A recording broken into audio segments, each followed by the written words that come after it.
여러분 안녕하십니까? 세계는 경제는 시작합니다. 관세와 기업 관련 빅뉴스에 관심이 집중된 한 주였는데요. 먼저 이번 주 톱 뉴스부터 보시죠. 트럼프 미국 대통령의 상호 관세가 결국 시행에 들어갔습니다. 글로벌 무역 질서는 이제 완전히 다른 모습이 됐는데요. 자유무역은 옛말이 됐고 대신 보호무역이 메인이 되면서 이제 전 세계는 각자 도생의 길을 찾아야 하는 상황입니다. 상호관세뿐만 아니라 품목관세도 계속 추가되고 있는데요. 트럼프 대통령은 반도체의 약 100%, 의약품에는 최종 250%의 관세를 예고하면서 계속 불을 붙였습니다. 이런 상황 속에 미국 경제도 발목이 잡히기 시작했는데요. 고용지표 충격에 이어 서비스업 경기도 둔화하기 시작한 것으로 확인됐습니다. 커지는 경기 침체 우려 속에 시장은 오히려 미 연준이 금리를 내릴 수 있는 조건이 만들어졌다고 해석했는데요. 결국 물가가 관건인데 만약 다음 주 줄줄이 발표될 인플레이션 데이터들이 상승 곡선을 그리면 스태그플레이션 공포가 확산하면서 연준이 이러지도 저러지도 못하는 상황에 빠질 수 있다는 분석이 나왔습니다. 그리고 여기에 트럼프 대통령이 공석인 연준 이사 자리를 스티븐 미란 백악관 경제자문위원장으로 채우면서 변수가 하나 더 늘었죠. 고용지표를 둘러싼 논란은 증폭됐는데요. 지난달 취업자 수 집계가 예상치를 밑돈 것은 그렇다 치고 그 전에 나온 5월과 6월 수치가 25만 명이나 축소 추정된 것이 문제였습니다. 트럼프 대통령은 정치적인 이유로 통계가 조작됐다면서 담당 국장을 해고했죠. 데이터 신뢰성 문제와 이 통계기관의 독립성 논란이 한꺼번에 불거지면서 시장도 민감하게 반응했습니다. 기업 가운데는 애플이 정말 오랜만에 스포트라이트를 받았습니다. 미국의 1,000억 달러, 우리 돈 128조 원이 넘는 추가 투자 계획을 발표했는데요. 주요 부품을 포함해 미국 내 생산을 늘린다는 게 골자입니다. 결과적으로 트럼프 대통령의 입김이 통한 거죠. 이번 결정으로 애플의 총 투자액은 앞서 발표한 5천억 달러에서 6천억 달러로 늘어났습니다. 애플은 또 자사의 차세대 칩을 삼성전자의 미국 파운드리 공장에서 만들겠다고 밝혔는데요. 테슬라에 이어서 애플까지 삼성전자의 주가는 다시 7만 원 선을 뚫고 올라갔습니다. 월가의 시선은 주 초반 나온 팔란티어의 실적에도 모아졌죠. 상당히 좋았습니다. 매출은 전년 대비 50% 가까이 늘면서 사상 처음으로 10억 달러를 돌파했고 순이익도 급증한 것으로 집계됐는데요. 다음 분기 가이던스도 고성장을 예고하면서 주가에 날개를 달아줬습니다. 자연스럽게 고평가 논란에 불이 붙었는데 거품이 곧 터질 것이라는 분석과 또 제2의 테슬라가 보인다, 오히려 저평가됐다는 분석이 팽팽하게 맞섰습니다. 이상 이번 주 헤드라인 뉴스들 간단히 짚어봤는데요. 지금부터 심층 분석 들어갑니다. 관세로 인한 충격이 한편으로는 걱정이지만 또 한편으로는 미 연준의 다음 달 금리 인하 기대감으로 이어지고 있습니다. 적당한 경기 둔화는 오히려 금리를 내릴 수 있는 여건을 만들어줄 수 있다는 게 시장 전망인데요. 두 가지 핵심 변수 가운데 고용은 충격이 나타나기 시작했고 이제 물가만 급격하게 치솟지 않는다면 가능한 시나리오인 것처럼 보이는데 이게 말처럼 그렇게 간단한 문제가 아닙니다. 김한진 기자와 분석해 보겠습니다. 김 기자 먼저 고용지표 논란부터 보죠. 수정된 수시 때문에 굉장히 시끄러웠습니다. 네, 트럼프 대통령이 현지 시간 4일 자신의 소셜미디어를 통해서 지난주 발표된 고용지표가 조작됐다고 말을 했습니다. 공화당의 성공이 덜 대단해 보이게 만들고자 꾸며낸 것이라면서 담당 노동통계국장을 해고했는데요. 이후 케빈 해시 백악관 국가경제위원장도 경제학자 입장에서 봐도 지난주 고용 데이터를 신뢰할 수 없다고 평가했습니다. 해시 위원장은 CNBC와의 인터뷰에서 지난주 발표된 수정 수치를 보고 오타라고 생각했다며 고용지표를 산출하는 시스템이 블랙박스처럼 작동하는 불투명성 때문에 정치적으로 조작될 가능성이 있다고 의혹을 제기했습니다. 그러면서 연준을 향해서도 비난의 화살을 날렸는데요. 노동통계국처럼 연준도 주요 결정을 내리는데 정치적 계산이 있었던 것은 아닌지 트럼프 대통령이 우려하고 있다고 말했습니다. 대폭 낮아진 이번 고용지표 수정치가 만약 사실이라면 생각보다 경기 상승 동력이 약할 수 있음을 시사하는 거라고 평가하기도 했는데요. 연준이 통화정책을 다시 정비해야 한다는 트럼프 대통령의 요구가 결국 옳았다는 걸 증명하는 셈이라고 지적했습니다. 네, 어쨌든 시장이 바라보는 이 연준의 금리 인하 확률은 고용지표가 나오자마자 기정사실로 지금 받아들여지는 분위기잖아요. 네, 그렇게 흘러가고 있습니다. 시카고 상품거래소의 패드워치를 보면 현재 9월 금리 인하 확률은 90%대로 치솟은 상황입니다. 앞으로 나올 지표와 연준 내부에서 나오는 시그널이 변수가 될 전망인데요. 당장 다음 주에 나올 미국의 지난달 소비자 물가가 관건이고 특히 오는 21일부터 열리는 잭슨홀 미팅에서 파월 연준 의장이 기존 신중한 입장에서 한 발 물러난 발언을 내놓을지가 최대 관심사입니다. BNP 파리바는 파월 의장이 7월 FOMC 전에 고용 데이터를 확인했다면 금리 인하에 나섰을 가능성도 배제할 수 없다고 분석을 하기도 했는데요. 연준이 노동시장 건전성 판단의 핵심 지표로 삼는 실업률은 4.1%에서 4.2%로 소폭 오르는 데 그쳤지만 최근 고용시장 위축 흐름은 간과하기 힘들다는 의견이 힘을 받고 있습니다. 그런데 시장의 기대와는 달리 연준이 9월에 금리를 내리기 어려울 거다. 이런 관측도 나오잖아요. 네, 그런 분석도 있습니다. 최근 뱅크 오브 아메리카는 보고서에서 시장이 경기 침체와 스태그플레이션을 혼동하고 있다면서 연내 금리 유지를 관측했는데요. 유휴 노동력이 늘고 있다, 즉 공급보다 수요가 더 빠르게 악화하고 있다는 것이 아직 명확하지는 않다는 진단에서입니다. 또 말씀하신 대로 물가 변수가 있죠. 다음 주 발표될 7월 소비자 물가와 소매 판매 집계가 아주 중요한 데이터로 시장에 영향을 미칠 텐데요. 앞서 6월 CPI는 지난해와 비교해 2.7% 오르면서 5월보단 상승폭을 키웠습니다. 인플레이션은 여기서 그치지 않고 더 오를 것이란 전망이 많은데 관세 때문입니다. 미국 상호관세가 이번 주부터 부과되기 시작한 데 이어 반도체와 의약품에 대한 품목 관세까지 예고된 상황이라 관세 충격은 이제 시작이라는 분석인데요. 그간 기업이 관세 부담을 떠나온 것과 달리 앞으로는 소비자 가격에 전방위로 반영될 가능성이 크기 때문입니다. 이렇게 되면 경기 침체 상황에 물가는 계속 오르는 스태그플레이션이 현실화할 수 있는데요. 따라서 인플레이션이 정점을 찍었다는 근거가 없는 상황에서 금리를 낮추는 건 위험한 판단이 될 수 있다는 우려가 제기됩니다. 피터슨 국제경제연구소는 관세가 국가별 대응 방식에 따라 미국, 세계 성장률을 크게 낮추고 많은 나라에서 인플레이션을 증가시킬 것이라고 관측하기도 했습니다. 네, 실제로 미국 경제가 관세 충격을 나타내기 시작했다는 증거는 고용지표 말고도 여러 곳에서 지금 나타나고 있죠. 네, 그렇습니다. 이번 주 나온 7월 ISM 서비스업 구매자 관리자 지수가 50.1로 전달보다 0.7포인트 낮아졌습니다. 기준선인 50을 겨우 넘기면서 확장세는 유지를 했지만 예상치였던 51.5는 크게 밑돌았는데요. 이 수치가 의미하는 건 이제 미국 경제의 70%를 차지하는 서비스 업황도 관세 충격을 받기 시작했다는 점입니다. 제조업은 이미 타격이 본격화하는 모습입니다. 원자재 비용이 오르면서 미국의 6월 공장 수주가 지난달보다 5% 가까이 줄었는데 보잉 등 비국방 항공기 주문이 지난달에 절반 수준으로 꺾인 영향이 컸습니다.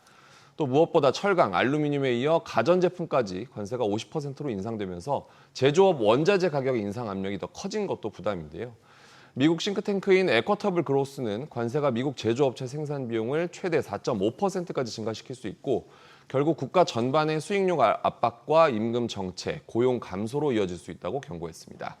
6월 무역 적자가 2년 만에 최저치를 기록한 것과 관련해서도 적자가 줄긴 했지만 소비재 수입 급감이 배경이라는 것이 문제로 지적됩니다. 결국 소비가 위축되면서 급격한 수요 둔화로 이어질 수 있다는 얘기입니다. 그렇군요. 자, 증시는 어떻게 움직일까요? 가장 두려워하는 것이 이제 해법 없는 앞서 말씀해 주신 스태그플레이션이잖아요. 그렇습니다. 최근 증시 흐름을 보면 좀 들쭉날쭉 불안정한 흐름을 보이긴 했는데요. 장기적으로는 말씀하신 대로 스태그플레이션 리스크가 발목을 잡을 가능성이 있습니다. 기업 실적 악화로 주가가 하락 압력을 받을 수 있는 데다 물가 상승 억제를 위해 금리가 계속 유지되거나 오히려 장기적으로 인상 가능성이 제기되면 특히 기술주들이 직격탄을 맞을 것이라는 전망이 나옵니다. 골드만삭스는 S&P 500 실적에서 마이크로소프트와 엔비디아, 애플, 아마존, 알파벳 그리고 메타와 테슬라까지 거대 기술 기업을 가리키는 M7이 없었다면 전체적으로는 별 볼 일이 없었을 것이라고 평가하면서 투자자들이 극소수 종목에 몰리는 걸 경계했는데요. 일부가 흔들려도 전체 시장이 휘청할 수 있다는 측면에서입니다. 골드만삭스의 데이비드 코스틴 미국 주식 수석 전략가는 M7의 2분기 전년 대비 순이익 증가율이 26%에 이르렀지만 나머지 종목들의 경우 4%에 불과했다고 분석했는데요. 이른바 S의 공포, 즉 스태그플레이션 공포가 얼마나 확대되느냐가 하반기 증시 방향을 결정할 것으로 보입니다. 네, 결국 불확실성과의 싸움이 될 것으로 보이는데 네. 그래도 미국 증시는 버텨낼 거다. 하반기에도 상승세가 유지될 거다. 이렇게 보는 시각도 있는데 이런 모멘텀을 유지할 수 있는 재료라고 할까요? 네. 뭘 좀 지켜봐야 되겠습니까? 말씀하신 그런 전망에 근거가 없는 건 아닙니다. 일단 미국 기업들의 실적이 예상보다는 좋은 흐름을 보이고 있는 것에 기대를 걸어볼 수 있을 것 같은데요. CNBC의 매드머니 진행자 짐 크레이머는 지수가 조정을 받긴 했지만 주식시장에는 여전히 낙관적이라면서 많은 기업이 관세 영향을 최소화할 전략을 갖고 있다고 분석했습니다. 호실적을 발표한 애플과 아마존은 주가가 아직 덜 올랐다고 주장했는데요. 애플의 경우는 더 나은 AI 전략, 아마존은 더 나은 반도체가 필요한데 두 가지 모두 돈으로 해결할 수 있는 문제라고 설명했습니다. 또 오는 27일 실적 발표 예정인 엔비디아에 대한 기대감도 큰데요. 뱅크 오브 아메리카는 엔비디아가 2분기에 470억 달러 매출을 거뒀을 것으로 예측했습니다. 회사 자체 가이던스인 450억 달러를 훌쩍 웃도는 수준인데요. 3분기 매출 전망치도 540억 달러 수준으로 높아지고 중국으로의 H20 칩 출하가 공식 재개되면 최대 600억 달러까지 늘어날 수 있다고도 전망했습니다. 알겠습니다. 지켜봐야 되겠군요. 김한진 기자 잘 들었습니다. 다음 이슈입니다. 팔란티어의 주가가 더 갈 것인가? 이번 주 실적 발표를 본 시장은 기대와 우려가 교차했습니다. 일단 더 간다는 전망이 많았는데 거품이 너무 많이 꼈다는 분석도 만만치 않게 나왔는데요.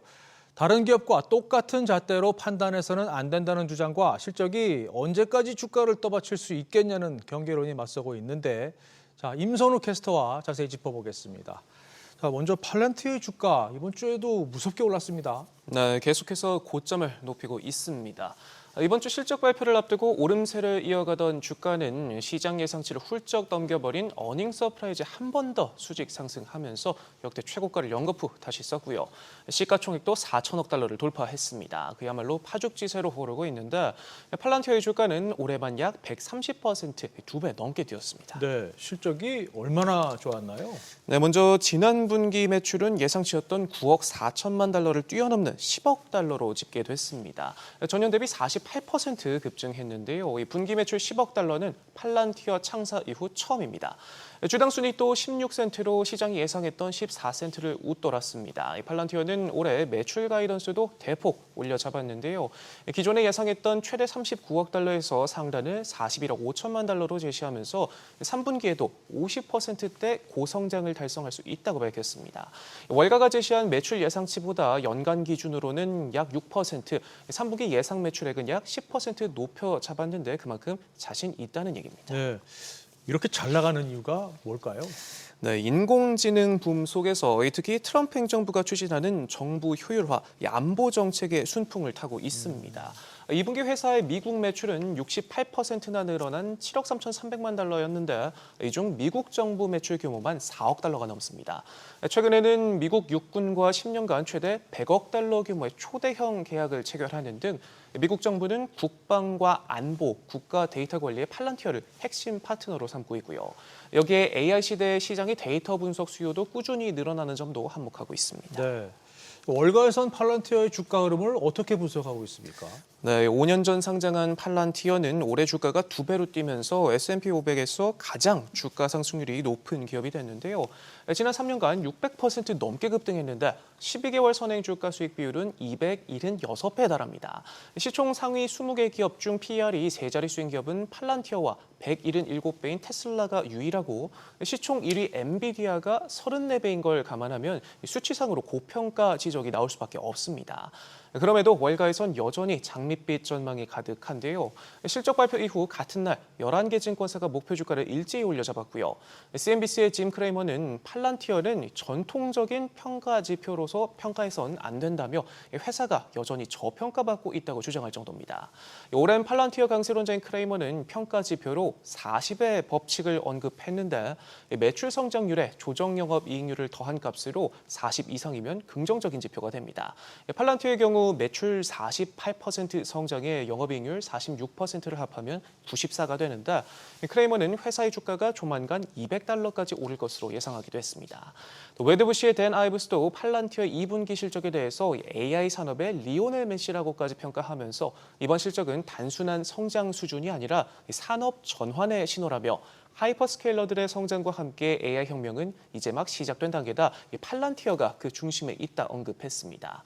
고평가 우려에 대해선 밸류에이션만 보고 접근했다면 지난 20년간 모든 혁신주를 놓쳤을 것이라고 지적하면서 현재 추세라면 팔란티어가 2, 3년 내로 시총 1조 달러에 도달할 수 있다고도 전망했습니다. 그렇군요.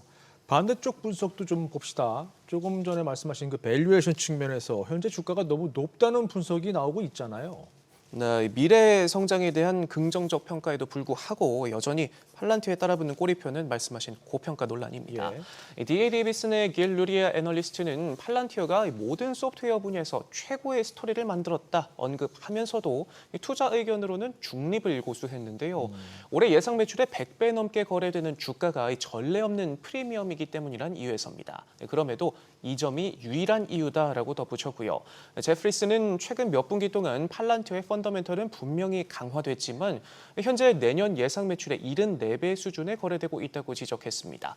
그러면서 회사가 향후 4년간 55%의 연평균 성장률을 달성하는 매우 낙관적인 시나리오를 가정한다 하더라도 현재 주가 수준을 정당화하려면 2028년 예상 매출의 25배로 거래돼야 한다며 이는 현재 밸류에이션과 현실적인 성장 가능성 간 괴리를 보여준다고 지적했습니다. 그렇군요. 우리 서학개미들도 팔란티어 주식을 많이 샀잖아요. 네, 팔란티어는 엔비디아 그리고 테슬라에 이어서 현재 서학개미가 가장 사랑하는 미국 주식 톱3에 이름을 올리고 있습니다. 주식 보관액은 8일 기준 55억 달러에 육박하는데 순위는 8위에서 5계단이나 상승했고요.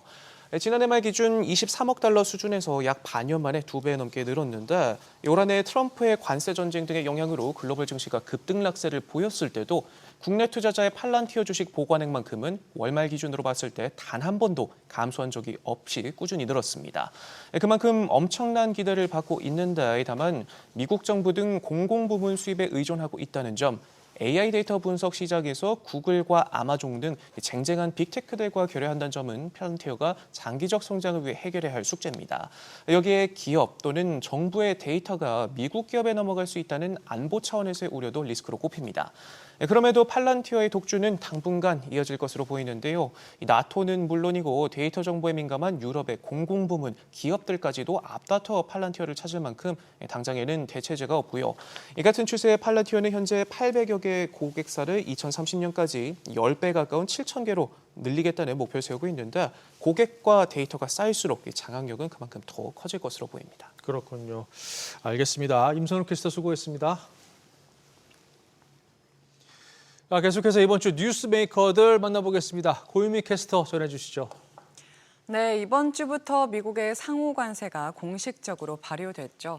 상호관세, 품목관세까지 관세 압박이 절정에 달하고 있습니다. 트럼프 대통령은 반도체에 약 100%의 관세가 부과될 것이라고 예고했고요. 다만 미국 내에서 생산하고 있거나 생산을 계획 중인 기업의 경우 관세가 면제될 것이라고 밝혔습니다. 들어보시죠. We're going to be putting a very large tariff on chips and semiconductors. But the good news for companies like Apple is if you're building in the United States or have committed to build, without question committed to build in the United States, there will be no charge. So in other words, we'll be putting a tariff on of approximately 100% on chips and semiconductors. But if you're building in the United States of America, there's no charge. 한편 애플은 미국의 투자 규모를 더 늘리기로 했죠. 당초 계획에 1,000억 달러를 추가하면서 총 6천억 달러를 투자할 것이라고 밝혔습니다. 일각에서는 이를 두고 애플이 트럼프 대통령이 인도에 부과한 관세를 피하기 위한 전략이라고 분석했지만 트럼프 대통령은 애플이 단행한 역대 가장 큰 규모의 투자라며 기대감을 나타냈습니다. Today, Apple is announcing that it will invest $600 billion, that's with a B, in the United States over the next 4 years. That's $100 billion more than they were originally going to invest. And this is the largest investment Apple has ever made in America and anywhere else. 미국 고용지표 충격에 연준이 오는 9월 금리를 내릴 것이라는 기대감이 커졌죠. 리사쿡 연준 이사는 이번과 같은 고용 수치의 대대적인 수정은 경제가 변곡점에서 전형적으로 나타나는 현상이라고 말했는데요.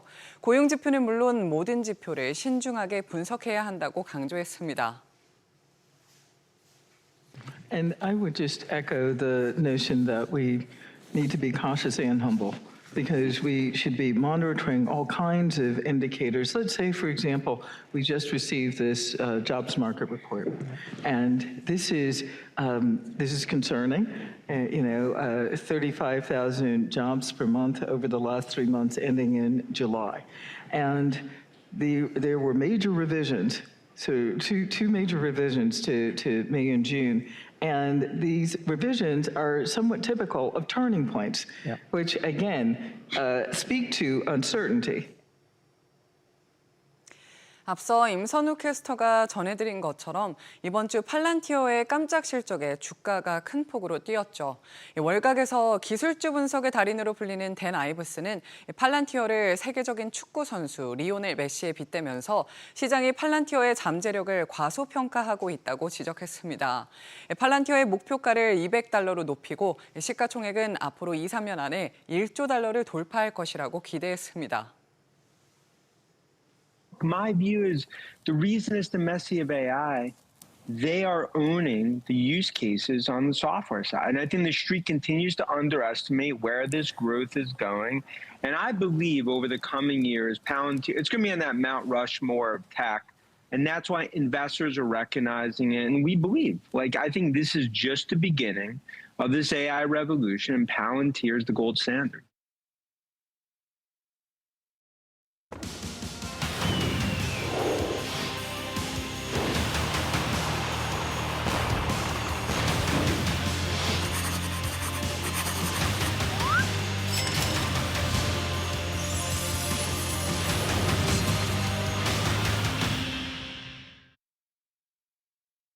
자, 계속해서 다음 주 주요 경제 일정도 확인하시죠. 먼저 월요일입니다. 우리나라에 이번 달 10일까지의 수출액 집계가 나옵니다. 미국발 관세 여파에도 불구하고 7월 수출이 좋았기 때문에 이번 달에도 기대감이 높습니다. 참고로 지난달 수출은 전년 대비 5.9% 증가하면서 역대 7월 가운데 가장 높은 실적을 기록한 바 있습니다. 2달 연속 증가세가 이어졌는데 이달 상순까지 이 흐름이 지속됐을지 확인하시죠. 일본 증시는 월요일 휴장입니다. 자, 화요일로 넘어갑니다.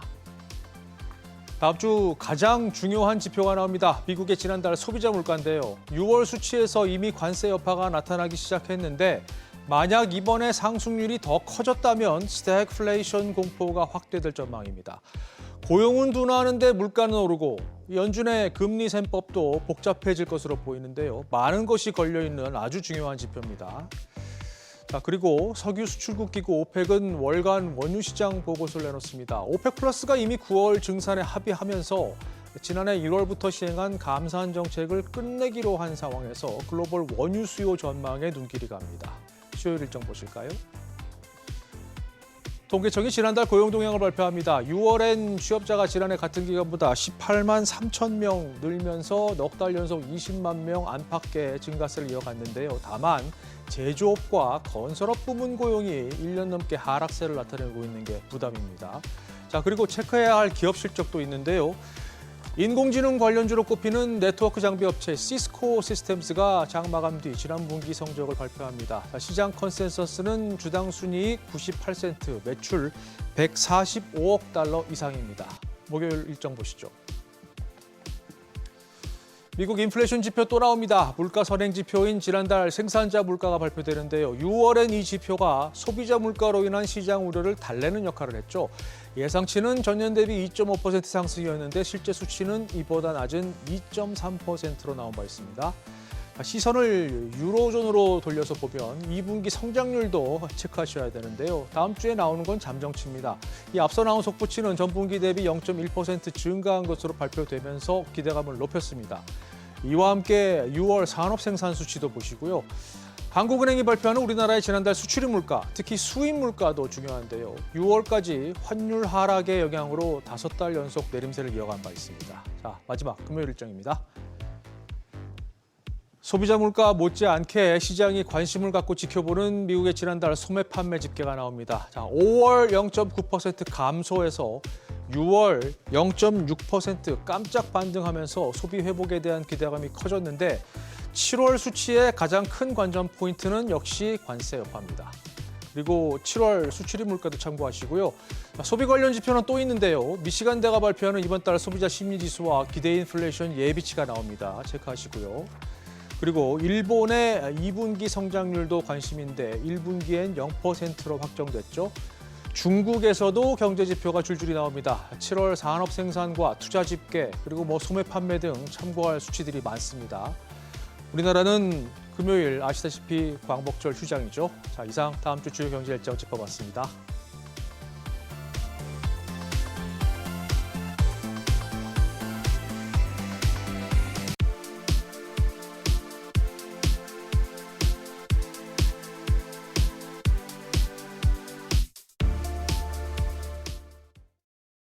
세계는 경제는 오늘 저희가 준비한 내용 여기까지입니다. 다음 주에 뵙겠습니다. 고맙습니다.